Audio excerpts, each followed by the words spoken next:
है ये आपको मैं दिखा रहा हूँ। ये एक बॉटल है जिस पर लिखा हुआ है बैग पाइपर सुपीरियर विस्की।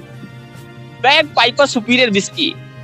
यहाँ पर वो लोग भी पाप धुलने आते हैं, वो लोग भी मोक्ष प्राप्त करने आते हैं, जिनको मोक्ष प्राप्त करने के लिए विस्की का सहारा लेना पड़ता है, दारू का सहारा लेना पड़ता है, क्योंकि बिना दारू के उनको मोक्ष की प्राप्ति नहीं हो सकती है। लोग पाप धोने आते हैं, यहाँ पर लोग मोक्ष प्राप्त करने आते हैं, लेकिन मोक्ष प्राप्त करने वालों में कुछ ऐसे भी लोग हैं जिन्होंने यहाँ पर लाकर रामचरितमानस फेंका हुआ है। वो रामचरितमानस जिसके विषय में कहा जाता है कि ये जीवन के सारे पापों को नष्ट कर देने वाला है। उस रामचरितमानस को, उस सुंदरकांड को, उस पवित्र पुस्तक को लोगों ने यहाँ पर जिस तरह से फेंका हुआ है, कचड़े के ढेर में लाकर फेंक दिया है, जिस पर लोगों के पैर भी पड़ते हैं और लोग कहीं ना कहीं इसमें एक वजह बन रहे हैं, इसको इसमें बहाकर गंगा में और प्रदूषण फैलाकर। यहाँ पर एक और बोतल पड़ी हुई है जिस पर लिखा हुआ है मैजिक मोमेंट्स। लोगों को गंगा नहाने के पहले मैजिक मोमेंट्स लेने की भी जरूरत पड़ रही है, पर्यावरण को बचाने के लिए मैजिक मोमेंट्स लेने की जरूरत पड़ रही है। तो प्रश्न ये उठता है, सवाल ये है कि क्या गंगा को बचाने के लिए सिर्फ एक व्यक्ति का, सिर्फ सरकारों का जो प्रयास है वो काफी है या नहीं। नमस्कार, मैं हूं शिव पांडे और आप देख रहे हैं अखंड भारत आज तक। आज हम हैं प्रयागराज के संगम क्षेत्र में। आज है 12 जून का समय और आज से एक हफ्ता पहले यानी कि 5 जून को मनाया गया था विश्व पर्यावरण दिवस। बड़ी बड़ी बातें की गई, बड़े बड़े वादे किए गए, पर्यावरण को बचाने की कस्में खाई गई, लेकिन पर्यावरण की स्थिति क्या है वो आपको अभी दिखाते हैं। लोगों ने बहुत वादे किए, बहुत कस्में खाई कि पर्यावरण प्रदूषित हो रहा है, पर्यावरण को बचाना है, पर्यावरण नहीं बचेगा तो हमारी धरती नहीं बचेगी, पर्यावरण नहीं बचेगा तो हमारी गंगा नहीं बचेगी, प्रदूषण फैलेगा और पूरी जो मानव सभ्यता है वो खतरे में पड़ जाएगी। लेकिन पर्यावरण कितना सही है, पर्यावरण कितना सुरक्षित है और उसको लेकर कितने काम हो रहे हैं वो आज देखने का विषय है। हम हैं संगम के किनारे और संगम के किनारे गंगा को प्रदूषण मुक्त करने की बातें करी जाती हैं, नदियों को प्रदूषण मुक्त करने की बातें करी जाती हैं, इस संगम क्षेत्र को प्रदूषण मुक्त करने की बातें करी जाती हैं, लेकिन देखना यह है कि क्या वास्तव में गंगा प्रदूषण मुक्त हो रही है। जो पर्यावरण है, पर्यावरण का संरक्षण किया जा रहा है, उसका बचाव किया जा रहा है या नहीं। मैं अपने सहयोगी से कहूंगा कि कैमरे को थोड़ा सा नजदीक लाएं और दिखाएं कि यहाँ पर किस तरह से चीजें पड़ी हुई हैं, लोगों ने क्या क्या चीजें लाकर यहाँ फेंका हुआ है और इसका पर्यावरण पर प्रभाव क्या होने वाला है, ये देखने का विषय है। ये पॉलीथीन है और लोगों ने यहाँ पर पॉलीथीन को लाकर फेंका हुआ है। गंगा में लोग पॉलीथीन फेंकते हैं, गंगा में लाकर लोग ये फूल माला कचड़ा फेंकते हैं और गंगा में बहुत सारी ऐसी चीजें जो जहरीली होती हैं, जो उसको प्रदूषित करती हैं, उसको भी लाके लोग बहाते हैं। लोगों ने साबुन तो लगाया है, लेकिन साबुन का रैपर यहाँ पर फेंक दिया है, जो उड़ के कहीं ना कहीं इस नदी में जाने वाला है, गंगा में जाने वाला है और इसको प्रदूषित करने वाला है। ये जो प्रदूषण मुक्त करने का काम है नदियों को, ये जो पर्यावरण के संरक्षण काम है, ये किसी एक के बस की बात नहीं है। ये देखिए, ये जो आप देख रहे हैं, ये बोरी है जो कि कहीं ना कहीं ये भी प्रदूषण फैलाने वाली है। चाहे इसको जमीन में गाड़ दिया जाएगा और चाहे इसको जला दिया जाएगा, लेकिन इससे प्रदूषण फैलना ही है।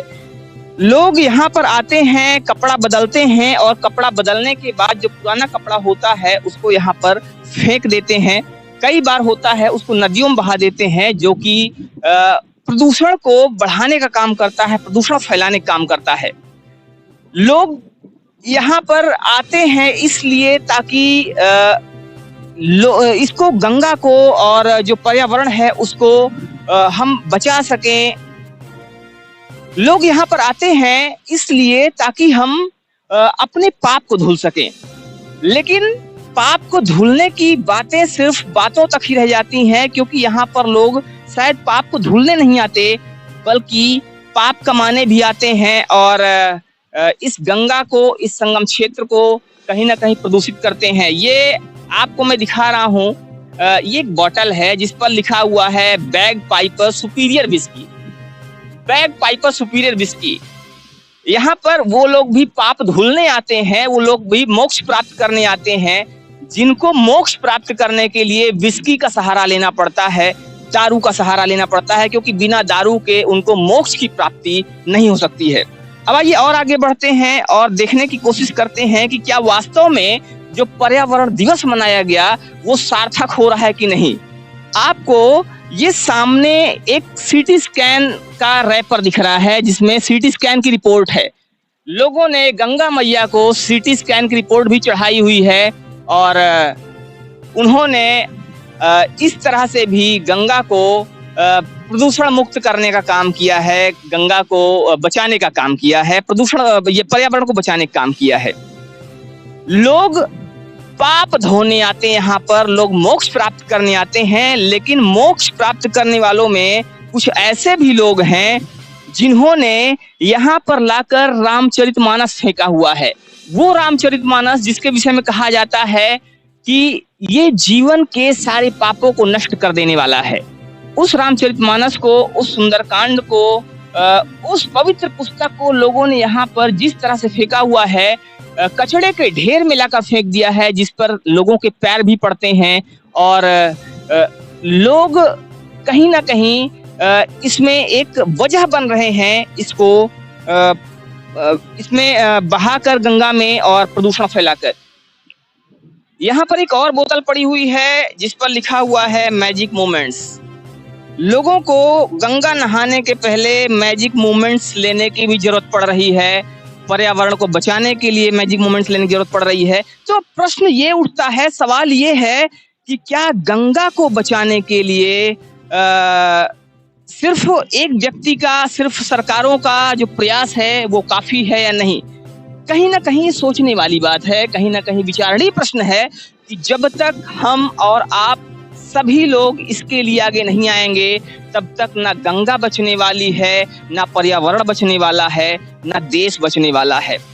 लोगों ने यहाँ पर देखिएगा, कपड़े बदलने के बाद लोगों ने कपड़ा भी यहाँ फेंक दिया है। लोग यहाँ जीन्स पहन के आते हैं, जीन्स बदलते हैं, कपड़ा बदलते हैं और कपड़े को, जो पुराना कपड़ा होता है, उसको यहीं फेंक देते हैं। लोगों ने यहाँ पर चप्पल फेंक दिए हैं। गंगा में फूल चढ़ाते हैं, वो बात समझ में आती है। गंगा में अगरबत्ती जलाते हैं, वो बात समझ में आती है। गंगा में दीप जलाते हैं, वो भी समझ में आता है।